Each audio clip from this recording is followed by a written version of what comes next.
नमस्कार, आप देख रहे हैं इंडिया टीवी 7 जनता की ताकत। हम आपके साथ पूनम पांडे नजर डालते हैं कुछ खास खबर पर। जीएसटी दरें कम होने पर पॉलिटिक्स तेज। सुल्तानपुर में बोले सपा प्रवक्ता, मदारीगिरी कर रही भारतीय जनता पार्टी की सरकार, ये जनता को वैचारिक ठगने जैसा। जीएसटी दरें कम करने के बाद भाजपा सरकार फिर विपक्ष के निशाने पर आ गई। भाजपाइयों ने जहां इसका जश्न मनाना शुरू कर दिया है, वहीं विपक्षी दलों के नेताओं ने भाजपा सरकार को घेरना शुरू कर दिया है। बुधवार को सपा के राष्ट्रीय प्रवक्ता व पूर्व विधायक अनूप संडा ने भाजपा सरकार व पीएम का नाम लिए बिना उन पर हमला किया है। भारतीय जनता पार्टी की सरकार मदारीगिरी करती है। जैसे मदारी जनता को खेल तमाशे दिखाकर के उसके जेब का पैसा निकलवा लेता है, वही काम भाजपा सरकार कर रही है। मैं आपसे 500 रुपये जबरदस्ती ले लूं और 200 रुपये लौटा करके कहूं, देखो मैं कितना उदार हूं, तुम्हारे 200 रुपये लौटा दिए। ठीक वही काम भारत की सरकार कर रही है। इस सरकार ने जीएसटी के माध्यम से देश में गरीब जनता की गाढ़ी कमाई की जो लूट की है, और उस लूट का इस्तेमाल अपने पूंजीपति मित्रों का कर्जा माफ करने के लिए किया है, तो सरकार को इसका जश्न मनाने का कोई हक ही नहीं है। सरकार को इस देश की जनता से क्षमा मांगना चाहिए। हमने इतने दिनों से आपकी जेब से इतना पैसा निकाला, उससे अपने पूंजीपति मित्रों का कर्जा माफ किया, हमको उस पाप के लिए क्षमा कीजिए। और आज से हम ये रियायत दे रहे हैं। लेकिन यह ऐसी सरकार है कि आज कह रही है इससे विकास होगा, इससे मार्केट बढ़ेगी। क्या जीएसटी दर लागू करते समय सरकार को एहसास नहीं था? जीएसटी की वापसी मात्र एक धोखा है, ये जनता को वैचारिक ठगने जैसा है। भाजपा और संघ परिवार का पसंदीदा नारा है one nation one election, one nation one leader. ये सब तानाशाही लाने की कोशिशें हैं। भारत इतनी विविधताओं का देश है कि यहाँ इतनी बड़ी एकजुटता हो ही नहीं सकती है।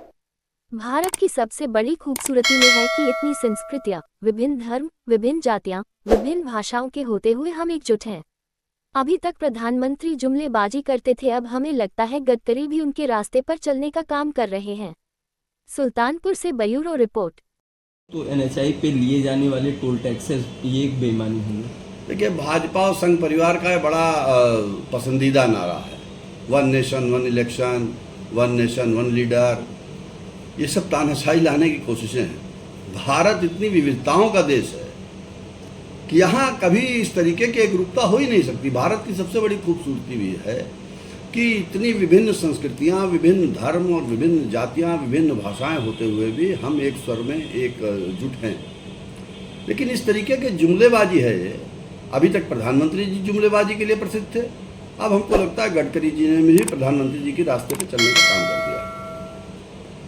भारत सरकार ने एक जीएसटी रिफॉर्म किया है, इसको आप किस नज़रिए से देखते हैं? मैं कई बार ये बात कह चुका हूँ कि भारतीय जनता पार्टी की सरकार मदारीगिरी करती है। जैसे मदारी जनता को खेल तमाशे दिखा करके उसकी जेब का पैसा निकलवा देता है, वही काम भारत की सरकार कर रही है। मैं आपसे 500 रुपये ले लूँ ज़बरदस्ती, और 500 रुपये में से 200 रुपये लौटा करके आपसे कहूँ कि देखो भाई मैं कितना उदार हूँ, मैंने तुम्हारे 200 रुपये लौटा दिए। ठीक वही काम भारत की सरकार कर रही है। इस सरकार ने इस देश में जीएसटी के माध्यम से गरीब जनता की गाढ़ी कमाई की जो लूट की है, और उस लूट का इस्तेमाल अपने पूंजीपति मित्रों का कर्जा माफ करने के लिए किया है। तो इस सरकार को इसका जश्न मनाने का तो कोई हक ही नहीं है।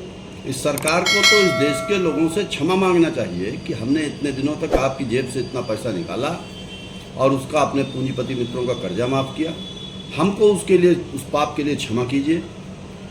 और आज से हमें शिकायत दे रहे हैं, आज से हमें रियायत दे रहे हैं। लेकिन ये सरकार ऐसी सरकार है कि इसका जश्न मनाया जा रहा है।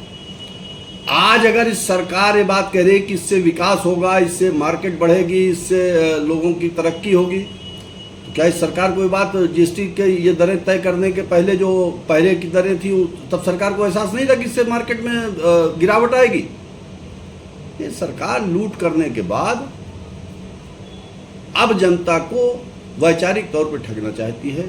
ये जीएसटी की वापसी मात्र एक धोखा है सरकार की राजनीतिक मजबूती के लिए, और सरकार अपनी घटती हुई लोकप्रियता को बचाने के लिए ऐसे कदम उठा रही है। भारत